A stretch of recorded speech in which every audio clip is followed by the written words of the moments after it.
Guerrilla fighters thrive on the element of surprise. If you don't have the training or the firepower to take down your opponents in a face-to-face battle, your only hope of success is to hide out and bide your time until you have the opportunity to ambush the enemy unaware. This was the strategy of the Hukbalahap, a communist rebel group in the Philippines that was known for fighting off the Japanese in World War II. The Hukbalahap, or the Hooks for short, found themselves being squeezed out of power by the new Philippine government after the war. Unhappy about what they saw as a return to typical government corruption, they began hiding out in the thick mountainous jungles of Pampanga, waiting to pick off targets. A police patrol here, a supply truck there. Their attacks were often gruesome, and sometimes indiscriminate, with innocent bystanders caught in the crossfire. They terrorized villages, using the trees for cover, hunting government targets one at a time, popping out like monsters out of a horror story.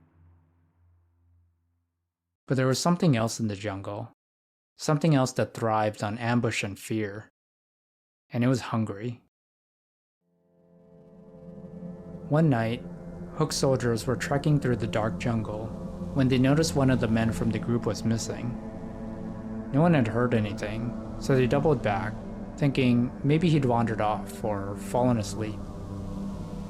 But when they came across a trail of blood, they knew something was very, very wrong. They followed the trail, their hearts racing and their fear rising, until they stumbled upon their fallen comrade in the middle of the road. Dead, pale, and completely bloodless. As they looked at each other in horror, they began to wonder if the rumors from the nearby village were true, that there was a monster lurking in the trees, that the folk stories weren't just stories. Maybe the monster was still hungry. Maybe they were next.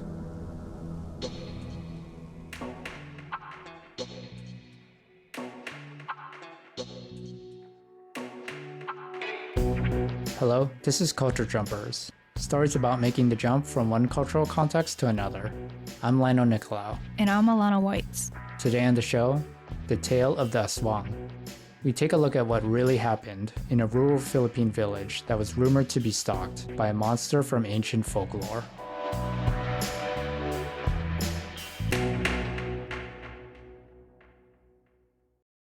Before we get into the mystery of what happened to the Hook rebels that night,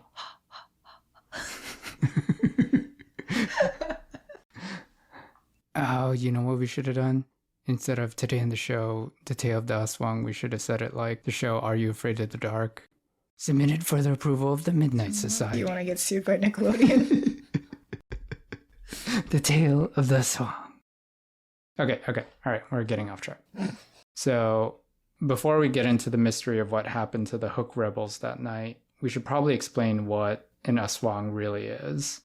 And the Aswang is not so much a single thing as it's an entire category of monsters.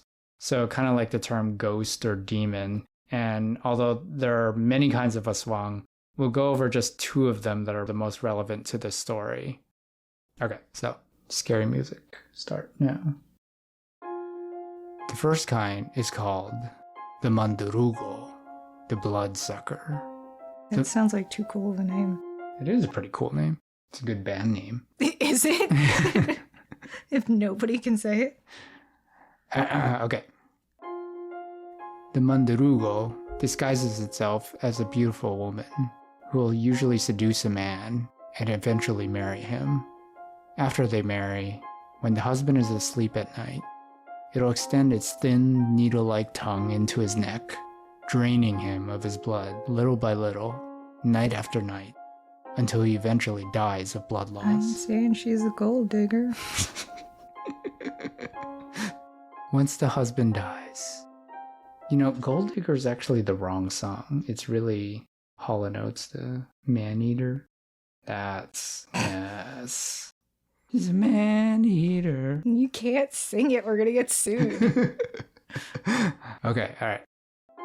Once the husband dies, the Mandurugo moves on to find its next victim. Of course, this is some misogynistic bullshit.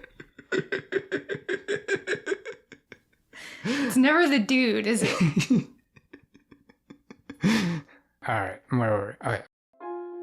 The second kind of aswang is the manananggal.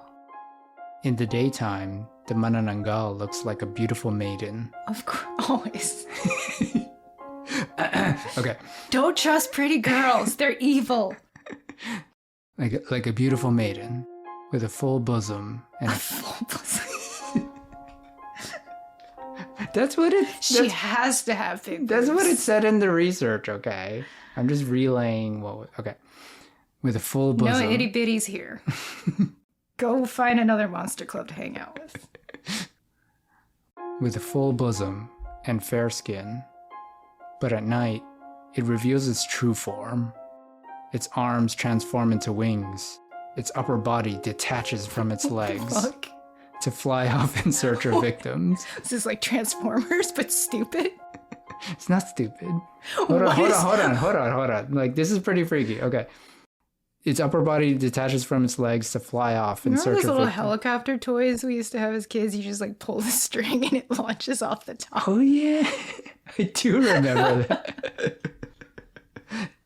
Yeah, okay, so it's kind of like that, but so it detaches from its legs to fly off in search of victims, while its lower half hides in a closet, Hide or and seek. it hides in a closet or a banana grove.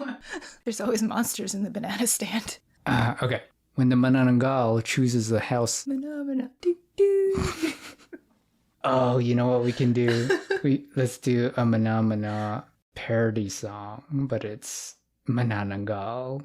You can be the snotes. The what? The things that do the do. They have names? Yeah, they're the snotes. Do the thing, and then I'll be the Do the what thing? do the do thing. What? Okay, Do, do, do, do, do. manananggal. I can't.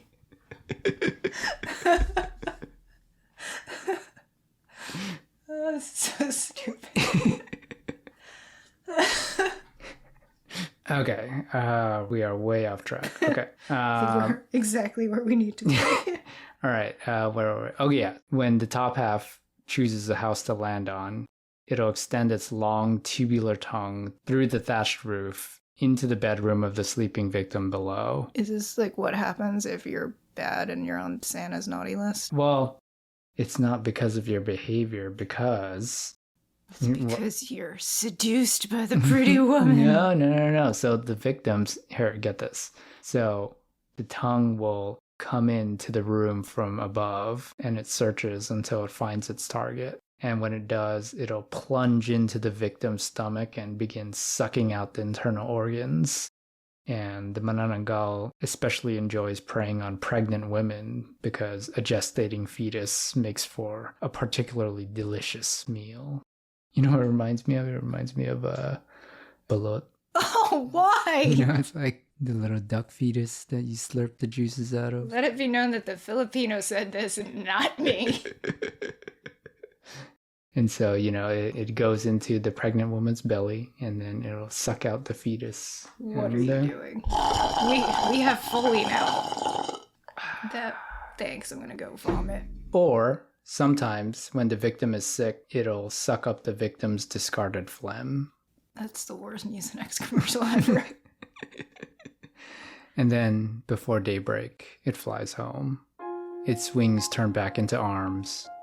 It reattaches to its legs, and it returns to bed beside its unsuspecting husband. Why the fucking legs thing is so unnecessary. Why did the legs get to enjoy the free labor of the upper half of the monster? Well, I guess, like, it can't carry all the weight of the legs. Can't it just grow better wings?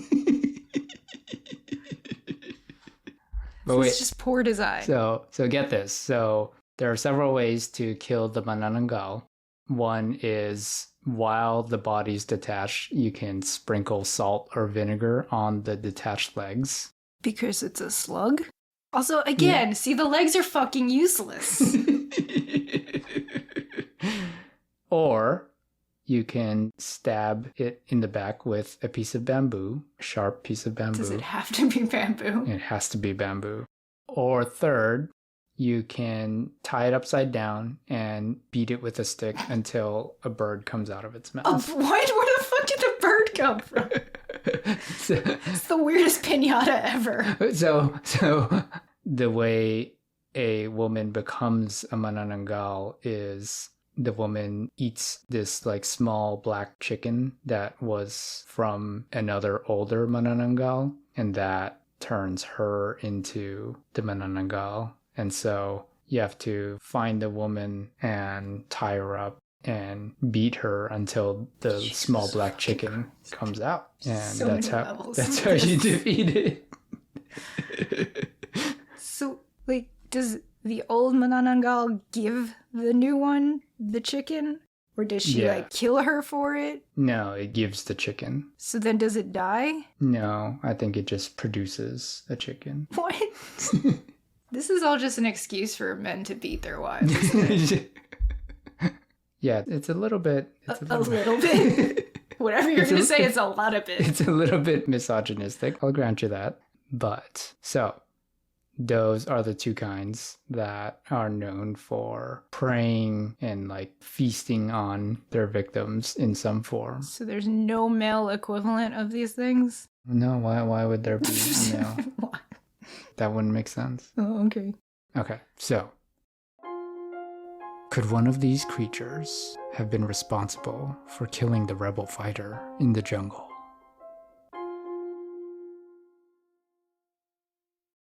In 1950, a U.S. Air Force colonel named Edward Geary Lansdale arrived in the Philippines to meet with then Secretary of Defense Ramon Magsaysay.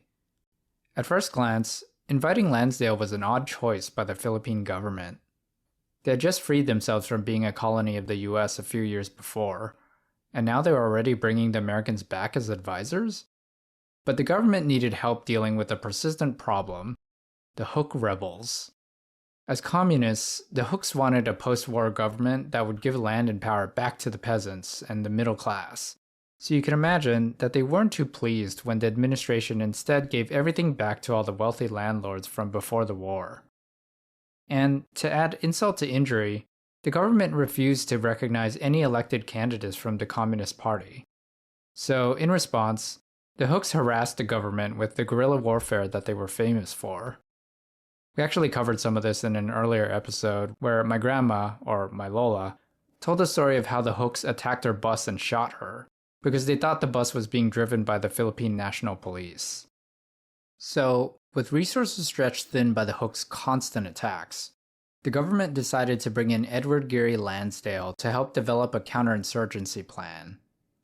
Lansdale talked about this in an interview that he did in 1979. The Huk guerrillas, the communist guerrillas, had achieved considerable success in dominating the provinces around Manila. But they had done so by claiming to the people that the elected government had not won fairly in elections. The first part of Lansdale's plan? Shoring up the election process. Every corrupt election was basically a free advertisement to join the Huks, so the government had to take that card away from the rebels.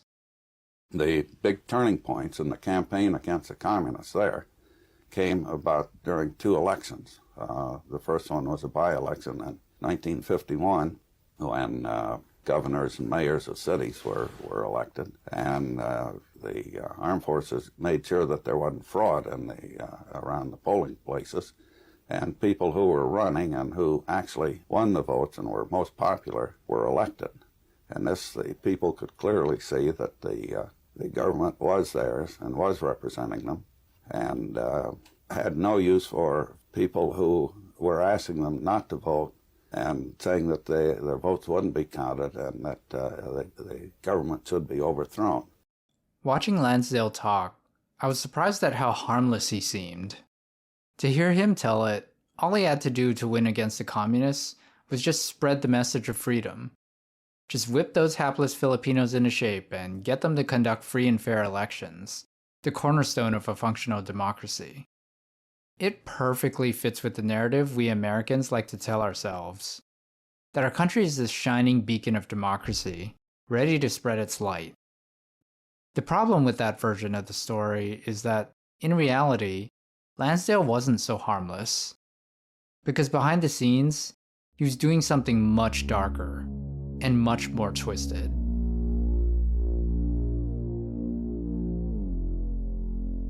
It turns out, he wasn't really in the Philippines on behalf of the US Air Force.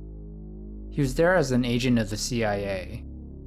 And since he was a former ad man, his real specialty was psychological warfare. Though he conveniently doesn't mention anything about it in his video interview, Lansdale had another counterinsurgency tactic, exploiting the superstitious beliefs of the Philippine people, sometimes in gruesome ways. In his memoir, In the Midst of Wars, he wrote, "A combat Psy-War squad was brought in. It planted stories among town residents of an Aswang living on the hill where the Hooks were based. 2 nights later, after giving the stories time to make their way up to the hill camp, the Psy-War squad set up an ambush along the trail used by the Hooks. When a Hook patrol came along the trail, the ambushers silently snatched the last man of the patrol, their move unseen in the dark night. They punctured his neck with 2 holes, vampire fashion, held the body up by the heels, drained it of blood, and put the corpse back on the trail. When the Hooks returned to look for the missing man and found their bloodless comrade, every member of the patrol believed that the Aswang had got him, and that one of them would be next if they remained on that hill. When daylight came, the whole Hook squadron moved out of the vicinity."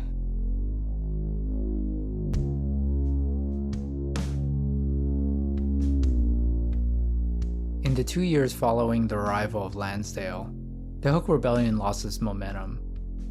They lost more people than they could recruit, and the villagers they counted on for resources withdrew their support.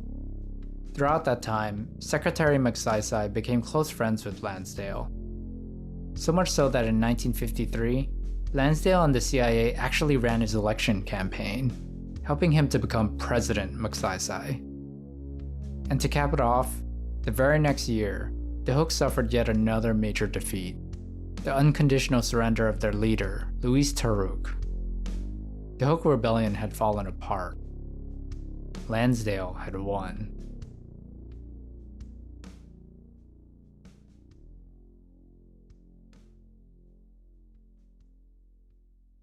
Look, the Hook Balahap weren't exactly the good guys. They killed many people, including civilians, and they shot my Lola, which is unforgivable. But I don't know if they deserved horror movie-style murder at the hands of the CIA either.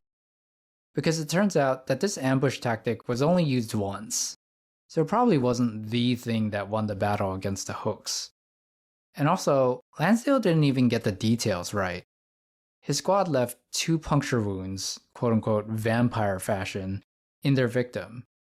But remember, the Philippine version of the bloodsucker, the mandurugo, supposedly drinks your blood through its needle-like tongue, meaning it would leave 1 hole in your neck, not 2, like the Western vampire would.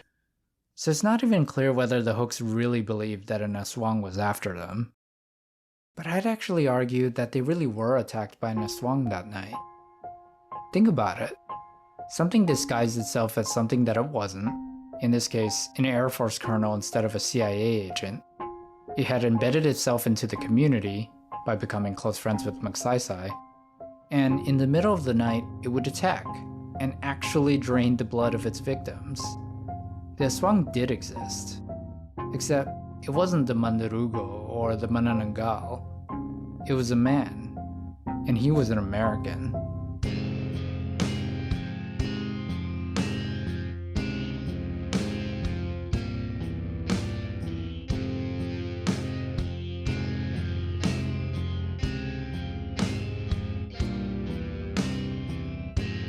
Edward Geary Lansdale became a hero for his work in the Philippines. After his victory over the communist Hooks, he was the go-to man in other major Cold War events in history, from the war in Vietnam to the plot to assassinate Fidel Castro in Cuba. But the way I see it, his actions in the Philippines also made him a monster, one that was on the same level as the folklore that he was trying to appropriate. It made me think of this quote from the TV show Severance. Patricia Arquette's character, Ms. Cobell, is talking about the nature of hell, but I feel like it applies here too. She says, hell is just the product of a morbid human imagination. The bad news is, whatever humans can imagine, they can usually create.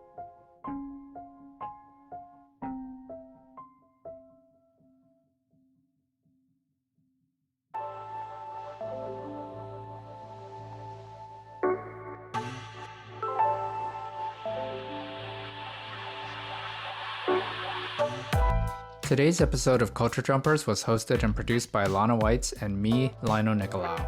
It was also written and edited by me. Music by Ilana Whites and myself. If you want to hear more about my Lola's encounter with the Hook Rebels when she was a teenager, check out the 3rd episode of Season 1. We'll include a link in our show notes. Also, we want to hear what you thought of today's episode. Is there a mythical monster from your culture that you want to see covered on the show? Drop us a note on Instagram, Threads, or TikTok at Culture Jumpers. Thanks for listening. We'll see you next time.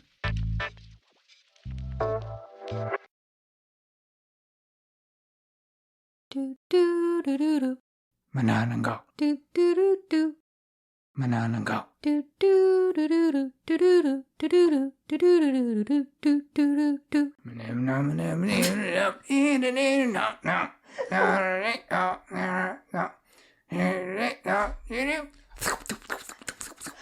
What?